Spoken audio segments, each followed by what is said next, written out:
10 फरवरी मतदान का दिन, 10 फरवरी को मतदान होना है और मुजफ्फरनगर की सदर विधानसभा सीट इस वक्त रोमांचक मुकाबले पर है, क्योंकि गठबंधन ने सौरभ स्वरूप बंटी को अपने प्रत्याशी के रूप में मुजफ्फरनगर की सदर विधानसभा सीट से प्रत्याशी घोषित किया है। हम मुजफ्फरनगर की सदर विधानसभा सीट से सौरभ स्वरूप उर्फ बंटी के कार्यालय पर मौजूद हैं। यहाँ पर लोग मौजूद हैं और क्या रुझान है ये जानेंगे। आज मुजफ्फरनगर की सदर विधानसभा सीट, परसों पता चलेगा कैसा रुझान है और 10 मार्च को ये नतीजा आ जाएगा कि कहाँ ऊँट करवट बदल रहा है। हमारे साथ समाजवादी पार्टी के पुराने कार्यकर्ता हैं, इनसे बात करेंगे। राहुल जी, बहुत बहुत स्वागत है आपका। जानेंगे कि सदर विधानसभा सीट की साथ साथ 6 की 6 विधानसभा सीट गठबंधन क्या रुझान है?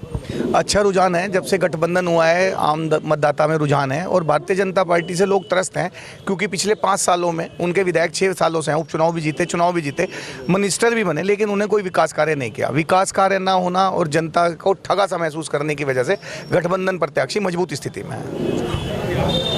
पूर्व के विधायक हैं, राज्य मंत्री हैं, विकास का क्या हाल है मुजफ्फरनगर सीट? विकास की अगर बात करें तो आप देख रहे होंगे कि हमारे यहाँ गड्ढे, नाले, नालियाँ, सड़कें, कोई फ्लाईओवर नहीं बना, कोई मेडिकल कॉलेज नहीं बना, कोई इंस्टीट्यूट में कोई काम नहीं हुआ, कोई सड़कों का निर्माण नहीं हुआ। जबकि पिछली सरकार में जब माननीय मंत्री थे चितरंजन स्वरूप जी, हमारे ये जहाँ खड़े हैं ये फ्लाईओवर नई मंडी का बनाया गया, गांधी कॉलोनी का फ्लाईओवर बनाया गया, मेडिकल कॉलेज बने। यहाँ डेंगू की बीमारी जब फैल गई थी तो डिस्ट्रिक्ट हॉस्पिटल में कई करोड़ रुपए की डेंगू की मशीनें लगाई गई थी, जो कि बुरी हालत में है। और कोरोना काल में हमारे यहाँ पर जो स्वास्थ्य सुविधाएं हैं उनके बारे में भी पूरी जानकारी रही। विकास को लेकर चितरंजन स्वरूप का नाम सबसे नंबर 1 था और जो आज भी जाना जाता है, लेकिन कहीं ना कहीं विकास तो है, लेकिन कहीं उसका नाम और निशान पता नहीं चलता। हमारे साथ धनगर समाज के एक नेता हैं, लोहिया वाहिनी समाजवादी पार्टी से जिला अध्यक्ष, इनसे बात करेंगे।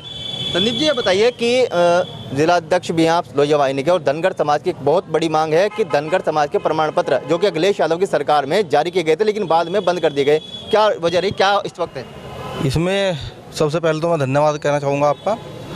दूसरा यह धनगर प्रमाण पत्र के विषय में कितनी बार हमारे समाज के लोग माननीय मंत्री कपिल देव अग्रवाल जी के पास भी और जो इनके सेंट्रल में मिनिस्टर है संजीव बालियान जी, उनके पास भी गए हैं, लेकिन इन लोगों का मिजाज जो है ये इस समाज को ठगने का काम किया है इन्होंने। क्योंकि ये समाज बहुत यातायात में उनको वोट करता था, लेकिन उनको इन्होंने हमेशा बरगला दिया कि आप जारी होंगे, अब जारी होंगे, लेकिन इन्होंने कभी जारी नहीं किए। उसी के कारण आज धनगर समाज में इतना आक्रोश है, जगह जगह होर्डिंग भी है, इनका पूर्णतः बहिष्कार कर दिया है। और एक नई चीज़ जो इस चुनाव में देखने को मिली है, धनगर समाज में कहीं कोई मीटिंग का आयोजन नहीं हो पाया है अब तक इनका, तो ये रोष है। इसी रोष के कारण कहीं वो मोहल्लों में नहीं घूम पाए, डोर टू डोर अपनी कैंपेनिंग नहीं कर पाए, तो इसलिए पूर्णतः जो समाज है वो छिटक रहा है और वोट करेगा ही नहीं इसको।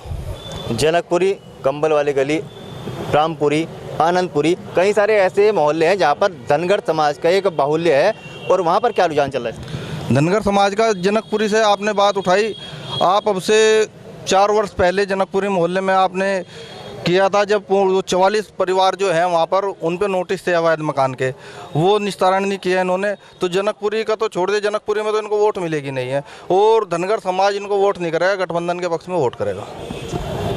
समाज धनगर जिसको प्रमाण पत्र की काफ़ी आवश्यकता थी, ऐसे समाज का प्रमाण पत्र की मांग थी। अखिलेश यादव की सरकार में प्रमाण पत्र जारी भी हुए लेकिन रोक लगा दी गई। अब देखना ये होगा कि ये धनगर समाज किस ओर जाता है। हमारे साथ समाजवादी पार्टी के पूर्व महानगर अध्यक्ष और फिलहाल जो बड़े नेता के रूप में जाने जाते हैं अंसार आड़ती, इनसे बात करें। अंसार जी, क्या हाल है इस वक्त? उत्तर प्रदेश में गठबंधन की लहर है और भाजपा के लोग डर चुके हैं। समाजवादी पार्टी की आरएलडी की सरकार आ रही है, 6 की 6 विधानसभा हम जीतने जा रहे हैं और ज़बरदस्त समर्थन 36 बिरादरियों का हमारी पार्टी को मिल रहा है।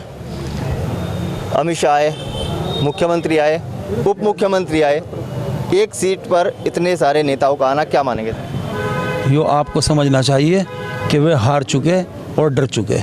हमारा मानना है कि हमारी सदर सीट पे वे इतने वो हो चुके बहबुक कि वे बेचारे डरने के बाद में इतने बड़े बड़े नेता दिल्ली छोड़कर मुजफ्फरनगर जैसे शहर में आ रहे हैं, तो ये तो आपको मालूम होना चाहिए कि उनकी क्या स्थिति है। स्थिति हमारी सबसे बढ़िया है समाजवादी पार्टी की और गठबंधन। आज संकल्प पत्र जारी किया है भारतीय जनता पार्टी ने, गरीबों के उत्थान का वादा किया है। अब तक तो भला नहीं हुआ गरीबों का, अब सरकार जाने लग रही, उन्हें पता कि हमारी सरकार गई, अब वो बनाने चले उनके। तो मैं तो यही कहूँगा कि 36 बिरादरी आज समाजवादी पार्टी के आरएलडी के गठबंधन को वोट देने जा रहा है। जगह जगह एंकर जा रहे हैं, सभी उसके चैनलों के सब जगह यही कह रहे हैं लोग कि हम तो वोट समाजवादी पार्टी को, आरएलडी को देंगे। आरएलडी और समाजवादी पार्टी का गठबंधन इस बार क्या रंग लाएगा, ये तो 10 मार्च बताएगी। हमारे साथ पूर्व राज्य मंत्री महेश बंसल, इनसे बात करेंगे। महेश जी, क्या रुझान है इस वक्त, सदर विधानसभा सीट पर? हम जीत रहे हैं, भारी बहुमत से जीत रहे हैं, लगभग 30 से 40 हज़ार वोटों से जीत रहे हैं। आरएलडी गठबंधन, समाजवादी पार्टी गठबंधन 30 से 40 हज़ार वोटों से जीत रहे हैं। और यहाँ सदर विधानसभा से भी, और यहाँ की 6 सीटें हम जीत रहे हैं। आपका नाम? इसराइल पहलवान। इसराइल जी, ये बताइए कि इस बार की जो काला पार है कहाँ जा रही है? काला पार जा रहा है, तुम्हें सबको पता है कि गठबंधन पे जाने वाला है, तो कोई अलग तो हटता ही नहीं। और ये गठबंधन तो है ही, 2 पट्टे बच्चे मारे यूपी में लड़ रहे हैं, पूरे हिंदुस्तान को हिला रखा है दोनों बच्चों ने। अमित शाह भी वोट मांग रहा है, योगी भी मांग रहा है, किसी से कुछ नहीं हो रहा। गठबंधन की जीत होगी, सारा गठबंधन है, 36 बिरादरी का गठबंधन को वोट मिल रहा है। समाजवादी की सरकार बनेगी, अखिलेश मुख्यमंत्री बनेगा। और भाई और क्या कहलवावे, यहाँ जब 36 बिरादरी है और जब तक के मुसलमान का और जाट का गठबंधन हुआ ना, चौधरी चरण सिंह भी मुख्यमंत्री बन गया था। हाँ, मुख्यमंत्री बना था भाई बीकेडी से, जब जाट और मुसलमान एक जगह हुए थे। और वही अब जो है मुसलमान और जाट एक जगह है, कोई 13,000 का दंगा नहीं है। यहाँ भाईचारा है, 36 बिरादरी एक है। और जी यो हमारा मुजफ्फरनगर मोहब्बत नगर है, मोहब्बत नगर रहेगा। और रहा हिंदू मुस्लिम का जो करते भी रहे, हम असली हिंदुस्तान नहीं है। दफन भी यही होना, मरना भी यही, पैदा भी यही हुई। और बदलाव में तुम्हें इंशाअल्लाह 25,000 वोटों से जीतेगा बंटी स्वरूप, क्योंकि चितरंजन का जो है यहाँ घर घर से वाकिफ है। ये दरबार खुला हुआ है चितरंजन स्वरूप का 36 बिरादरी के लिए। चितरंजन स्वरूप को जानने के लोग काफ़ी उत्सुक हैं और चाहते हैं कि फिर से उनके पुत्र आएँ और विकास की गंगा बहाएं। हमारे साथ युवा नेता हैं, युवाओं से बात करेंगे। जी, आपका नाम? इसरार मेरा नाम। इसरार जी, ये बताइए कि इस बार गठबंधन पर सौरभ स्वरूप को प्रत्याशी घोषित किया गया है। 10 फरवरी का मतदान है, 10 मार्च को मतगणना होगी, क्या रुझान इस वक्त?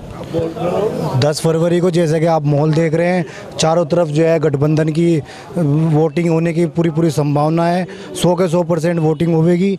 और जैसे कि आप देख रहे हैं कि पहले तो ये बीजेपी वाले कहीं भी नहीं आते थे, जैसे कि अब इलेक्शनों का टाइम आया है, सबके सब अमित शाह भी और योगी भी एक दिन का गैप ले के जो है मुजफ्फरनगर के अंदर भी और जगह भी चक्कर लगा रहे हैं। अब से पहले तो इन्हें ना विकास दिखाई दे रहा था, ना कुछ दिखाई दे रहा था। अब जैसे कि जनता को बहकाने की कोशिश कर रहे हैं, कहने लगे पेंशन देंगे, ये देंगे। पहले से कहाँ थे? जैसे कि गुजरात में पाइपलाइन बिछा दी, वहाँ के सिलेंडर ला के यहाँ छोड़ दिए, कहने लगे गधे को बना दो बिल्कुल वजन ढोने के लायक। बीजेपी से नाराज़गी मुस्लिम बाहुल्य क्षेत्रों की कई ज़्यादा है और मुस्लिम समाज इस वक्त गठबंधन के साथ एक तरफा जा रहा है। हमारे साथ लोग मौजूद हैं। आपका नाम? दिलशाद कुरैशी। दिलशाद, ये बताइए, कुरैशी समाज कालापार, मल्लूपुरा, लद्दावाला, काफ़ी बड़े बड़े मोहल्ले हैं, कहाँ जा रहे हैं इस बार? पूरा कुरैशी समाज गठबंधन के साथ है, एक साथ। हमारे जो यहाँ कुरैशी समाज के जिला अध्यक्ष हैं, उन्होंने बहुत बड़ी मीटिंग लेके और ये कह दिया, ऐलान कर दिया था सब एक साथ। और कुरैशी समाज क्या, यहाँ तो हर समाज हिंदू मुसलमान चाचा चित्तों के साथ में है शुरू से ही। और इंशाल्लाह बढ़िया बहुत भावी वोटों से चुनाव जीतेंगे। और एक और बात बताना चाहूँगा आपको कि मुजफ्फरनगर जो है ये यूपी का टम्पू बनाता है इलेक्शन का। यहाँ टम्पू बन चुका है पूरी यूपी के लिए। जब ही तो वार्ड के मेंबर की तरह यहाँ से रक्षा मंत्री वोट मांगने के लिए आ रहे हैं। रक्षा मंत्री यहाँ गली गली में वोट मांगने के लिए आ रहे हैं, आदमी 2 पीछे नहीं उनके भाग रहे हैं। तो इंशाअल्लाह रहमान 25,000 से ऊपर जीत होगी, आपको बता देंगे हम। जीत का दावा सभी लोग कर रहे हैं, लेकिन जीत 10 मार्च को घोषणा होगी। आपका नाम?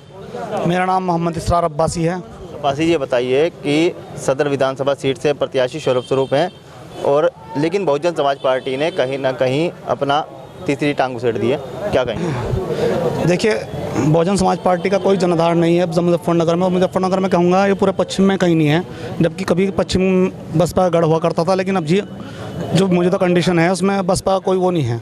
यहाँ मुख्य मुकाबला जो है बीजेपी और गठबंधन का है। आपका नाम?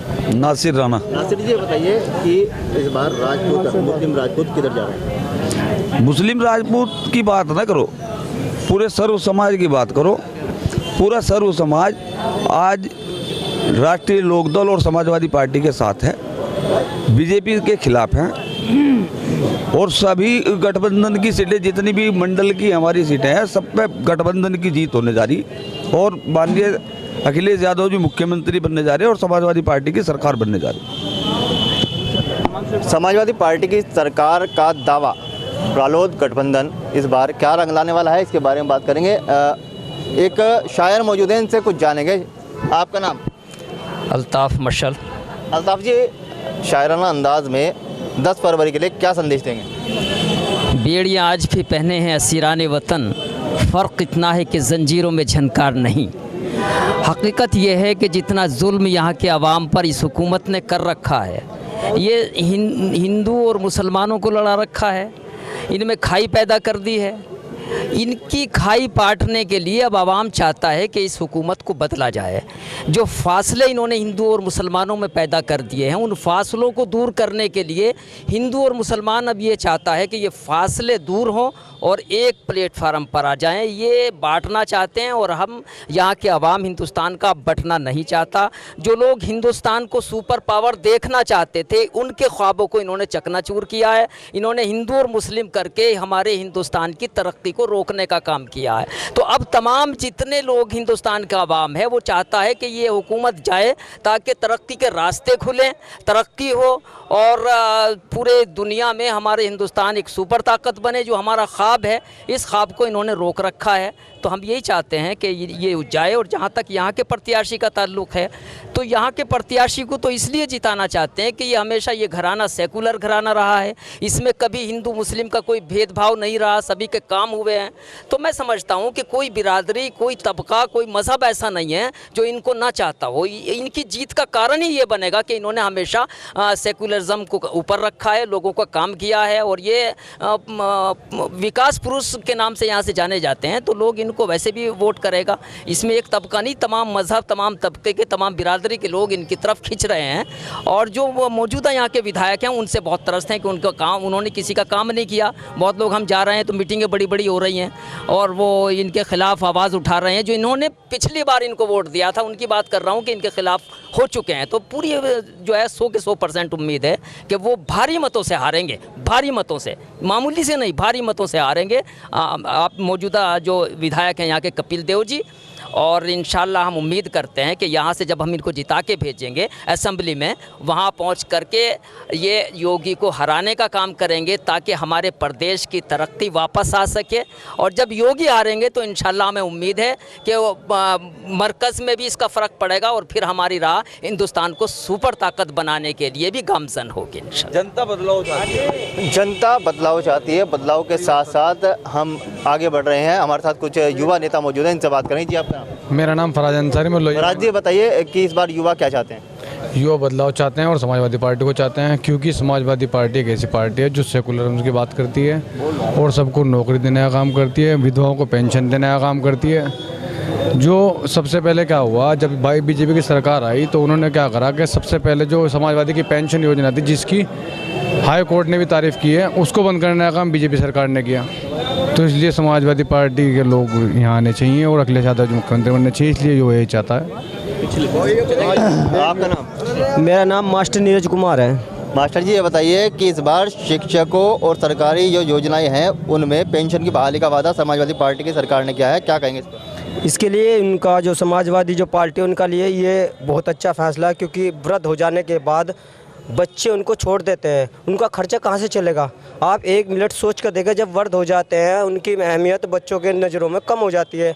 जो पेंशन मिलेगी वे अपना जो खर्चा है वो आराम से चलाएंगे और बच्चों के दिलों में उनके लिए महत्व जागेगा, क्योंकि पैसा मिलेगा और पैसे से परिवार चलता है। और दूसरी बात देखिए जी, इस 5 साल में जितने पेपर लीक हुए हैं अन्य किसी भी सरकार में लीक नहीं हुआ। अभी टेट का पेपर हुआ था, उसमें जो हम 11 बजे पेपर करते रहे और 11 बजने के बाद 11:30 बजे हमारा पेपर ले लिया, कहना कि लीक हो गया। तो हमारे पैसे जो फीस जमा करते हैं वो ले लिए जाते हैं। और 2017 में टीजीटी का पेपर अब तक नहीं हुआ, 400 रुपये हमने फीस जमा की है। तो हम चाहते हैं कि ऐसी यूपी में सरकार आए जो बेरोजगार को रोजगार दे और शिक्षा का स्तर ऊंचा हो, क्योंकि जो गरीब बच्चे पढ़ते हैं प्राइमरी स्कूल में इस सरकार ने वे बंद करवा दिए हैं। और जो पैसे वाले के बच्चे में सरकारी ट्यूशन वगैरह उनके पास बड़े बड़े मोबाइल फ़ोन हैं, उनसे उनकी शिक्षा चल रही है। तो मेरा मानना है कि यह सरकार ना तो शिक्षा दे पा रही है ना रोज़गार दे पा रही है, केवल एक चीज़ दे पा रही है, यह हिंदू मुस्लिम के झगड़े को बढ़ाती है। और हमारे दिलों में एक ऐसी ख्वाहिश पैदा हो गई है कि हम उसको जो अगर चाह कर भी भरते नहीं हैं। आज हम मजदूर टाइप के लोग जैसे मजदूरी पे खड़े होते हैं तो हमारा चेहरा देखकर पूछ लेते हैं कि यार कभी ऐसा ना हो कुछ झगड़ा हो जाए। तो हम जो मजदूरी भी एक जहाँ हिंदू मुस्लिम कर नहीं सकते। इस समाजवादी पार्टी केवल क्या काम करती है, समाजवाद लाने का काम करती है। और ये भाजपा लोग ये नफरत की राजनीति कर रहे हैं, राम के नाम पर वोट मांगने का काम कर रहे हैं। मैं पूछना चाहता हूँ हर धर्म से, क्या भगवान के नाम पर वोट मांगते हैं? वोट मांगनी है तो आप विकास के मुद्दे पे मांगे, बेरोजगारी के मुद्दे पे मांगे। और सुनिए, मौजूदा जो विधायक है उनके बारे में आपको मैं बताना चाहता हूँ कि वे जीतने के बाद घरों के ताले में बंद रहे, लोगों की समस्या उन्होंने सुनी नहीं। और जब चुनाव आता है 3-4 महीने पहले फिर में शादी ब्याह में जाकर जो कांधे दबाते हैं, उनकी खुशामद करते हैं। उनकी पॉलिसी ऐसी है कि वे लोगों को पोलाइट करते थे। लेकिन अब मुजफ्फरनगर की जनता समझ चुकी है कि हमें एक ऐसे विकास पुरुष को चुनना है जो मुजफ्फरनगर सदर का विकास कर सके और प्रदेश का विकास कर सके, और साथ साथ हर वर्ग के तबके को देखे कि उसको क्या ज़रूरत है, उसको सरकारी सहायता देनी है नहीं देनी है, वो सुविधा हर गरीब आदमी तक पहुंच सके। आपका नाम बाबूजी? रामवीर सिंह। रामवीर जी, किसान की बात करनी। किसान गन्ने का भुगतान, चलिए किसान है आप, किसान पर गन्ने का भुगतान, हाँ जी सुनो, और गन्ने के दाम का बढ़ाना कितना कारगर हुआ? देखो जी, किसान हूँ, ये कह रहे हमने गन्ने का भुगतान कर दिया, मोरना मिल सरकारी मिल है, लास्ट ईयर का भुगतान नहीं है पूरा, पिछले साल का भुगतान नहीं है, इस साल का तो एक पैसा नहीं मिला हमको। तो ये तो एक भुगतान कर रहे।